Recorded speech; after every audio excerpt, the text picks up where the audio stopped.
So I wanted to talk about the fact that Kanika's body could have possibly been moved. And what I wanted to show you was that footage where the guy does the walkthrough, um, and he goes up to that cooler, where the woman helps him find his way back out. If you freeze it on that, you can see there's a lot of water on the floor. There's a lot of water on the floor. And as you know, Kanika was quite wet. I can't say that she did or didn't get wet in the freezer she was found in, but it's interesting to see that cooler, a different cooler, the conditions of a different cooler. And then when you think about it, because I like to think about the situation, the environment, there's a camera that's not even been mentioned on the list as even existing. But in the picture they took, the camera's lights are on. Whether that signals it's working or not, I don't know. But they haven't even mentioned this camera even exists. And it is pinnacle. Like I said, there are multiple cameras in one section of the building that do not work. And then you have that, you think, oh no, there's only one camera in the lobby that doesn't work. No, that camera is pinnacle also, because that's the only camera you can use to see who goes in the elevators, possibly up to the hotel rooms. And that is so important in this case. But getting back to that camera in the kitchen, that camera's not working. Could she have been? I mean, her leg, the injury on her foot, looks like a drag mark. To me, it looks like a drag. That possibly could have happened after her death. Was she dragged up the stairs after she was killed? Held underneath her arms, as I said, it looks to be in the in some of the images that we were given of her in the freezer, where her coat is over her arm, even though she's laying face down. Could that be the reason why her top is pulled so far underneath her breast? You know, to hold her body to get it up those stairs. We do see she's quite dirty. I mean, even with the looking at the fact that her body had soaked up water, could that water have been from a different cooler? Could it be from the cooler I'm talking about? Because sometimes these things are fate. People record things and they don't know, but it's fate. It's guidance, you know. But that's just opinion. But it's possible that she could have been dragged up those stairs, and that's why her shoe came off. You know, she was dragged up the stairs. You know, they could have taken her socks off because of evidence that could have been soaked into it. You know, this is just opinion, but it's it's an interesting concept. Could she have been like unconscious and they'd done this? I just have a really strong feeling that she was found somewhere else and put in this freezer. It's just opinion, but even if she was moved within the freezer, it just looks like she's being moved.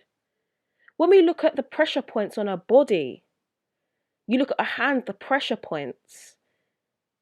Considering her face was on the floor, there's none on her face. She had an autopsy done, as you know, very soon after she was found, considering the police officer says she was found frozen and cold. And then the medical examiner says she was taken out from refrigeration, it makes sense. But wouldn't they have defrosted her? They wouldn't need to take her out from refrigeration.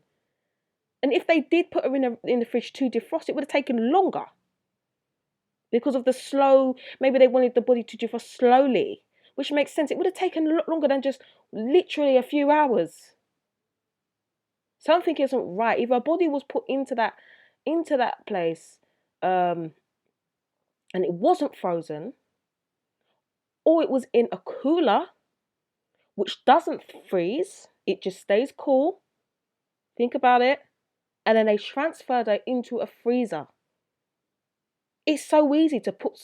People keep talking about, and I hate it when people say black people shoot, they don't put people in freezers. I'm sorry, but if there's someone killed, regardless of whether it's the staff or a member or guest at that party, if that is the only place that a black person can quickly put a body out of sight quickly because They don't know. They don't know what's going to happen. They're going to put it in the freezer. So people need to stop using that. If it was me, and I just killed someone, and someone's coming and there's a freezer next to me, guess what I'm going to do?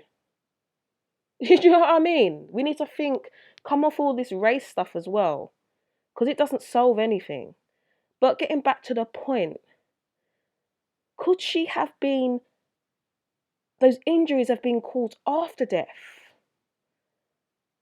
It just, to me, I mean, even when you look at a different walkthrough, and they go right through where that camera would have been, okay, where that cooler was in the other guy's walkthrough. They walk past it, go right to the back, and there's an area where it's like a stock area, but they have forklift trucks. There's no camera there, not that I know of, in that particular area.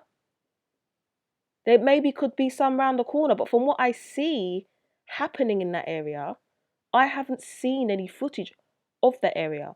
And the camera facing into that area hasn't even been identified.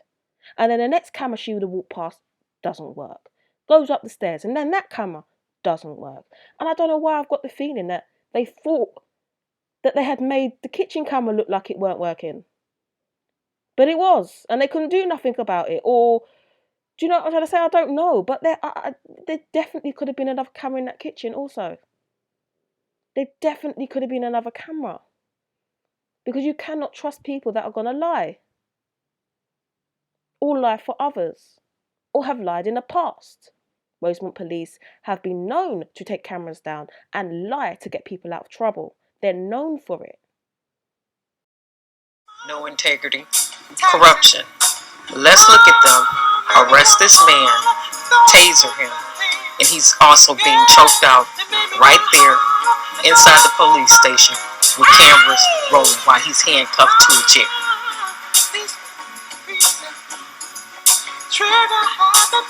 A Park Ridge man is suing the Rosemont Police Department and several officers, claiming he was attacked and tasered. The attorney for 21-year-old Andrew Krieger obtained police surveillance video from the incident last April. Krieger says he was waiting in the parking lot of the police station for his brother when an officer pulled him out of a vehicle and tasered him. Krieger's attorney says video from inside the station shows his client being choked while he was handcuffed to a bench. Krieger was charged with resisting a police officer and battery, but those charges were dropped. A spokesperson for the village of Rosemont said they could not comment on the suit because they haven't seen it. I'm not putting police officers down. There are some amazing police officers out there, of course. But these particular ones, they are known for corruption.